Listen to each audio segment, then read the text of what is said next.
Hello दोस्तों, आज हम आपके लिए लेके आए हैं हस्बैंड वाइफ डिबेट। तो आज का इस डिबेट का हमारा क्वेश्चन है और वो क्वेश्चन है आपसे।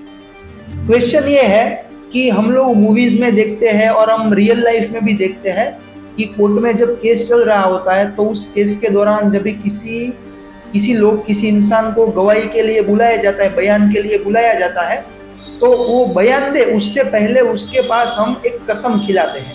और जब हम कसम खिलाते हैं तो वो कसम खाने के लिए उसका हाथ जो रखते हैं वो किसी भी धर्म ग्रंथ पे रखते हैं। जैसे कि हिंदू है तो उसके लिए भगवत गीता है, अगर मुस्लिम है तो उसके लिए कुरान है, और अगर क्रिश्चियन है तो उसके लिए बाइबल है। तो मेरा क्वेश्चन ये है कि धर्म ग्रंथ पे हाथ क्यों रखा जाता है?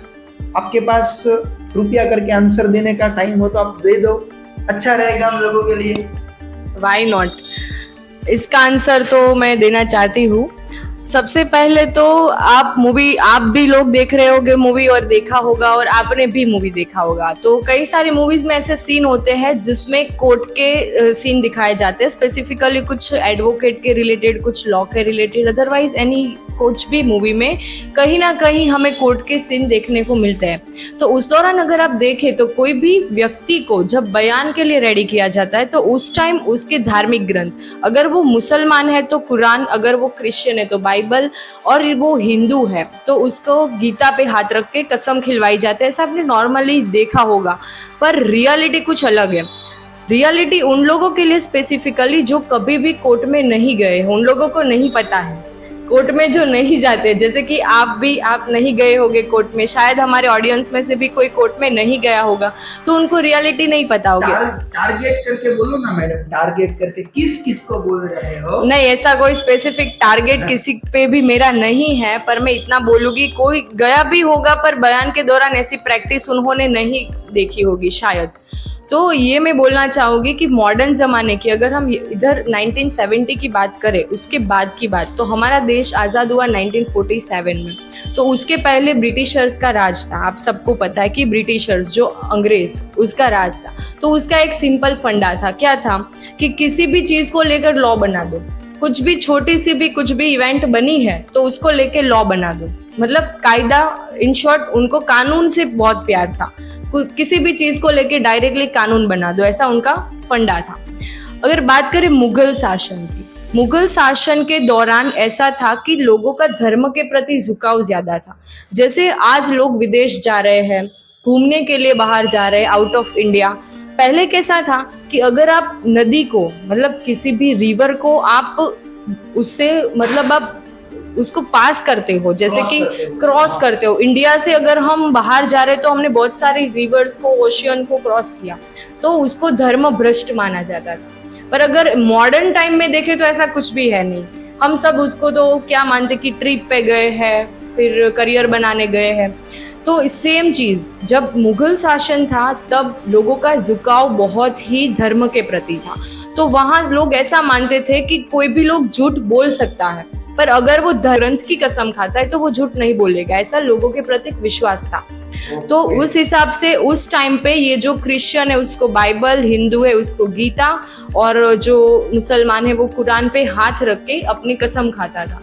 और सेम चीज अगर बात करें तो इंडियन ओथ एक्ट जो हमारे अंग्रेज का शासन था तब बना था।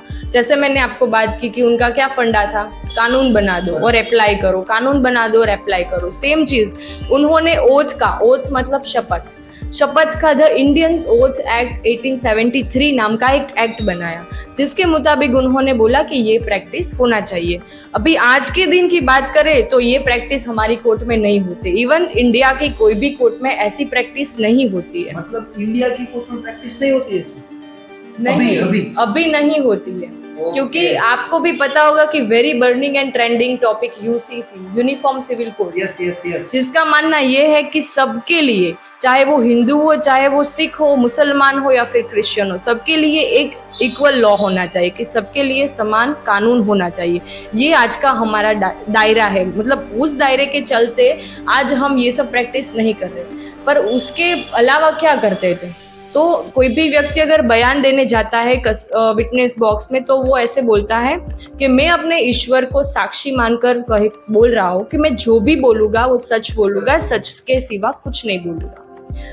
तो अभी हमको मालूम पड़ा कि मैं जो भी बोलूँगा सच के सिवा कुछ नहीं बोलूँगा, ये क्यों बोला जाता है।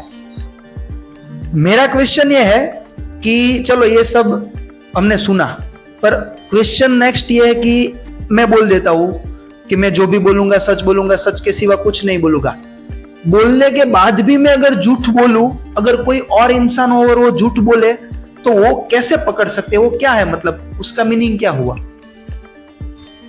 उसका भी हमारे पास है आउटकम, हमारे लॉज में दिया गया। जैसे कि आईपीसी था, इंडियन पिनल कोड, अभी वो है भारतीय न्याय संहिता, जो बीएनएस कहलाता, हमारा न्यू लॉ।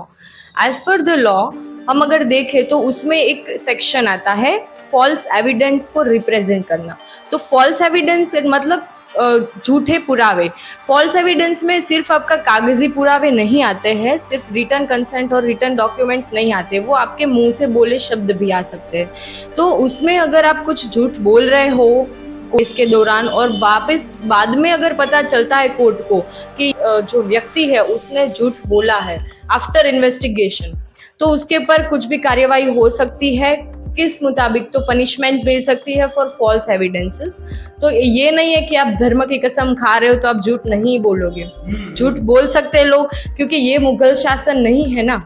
मुगल शासन के दौरान ऐसा विश्वास था कि धर्म की कसम के साथ कोई लोग झूठ नहीं बोल सकता है, पर पनिशमेंट तो मिलेगी। और पनिशमेंट है कि उसने फॉल्स एविडेंसेस कोर्ट में रिप्रेजेंट किए। तो ये पूरा है इसका।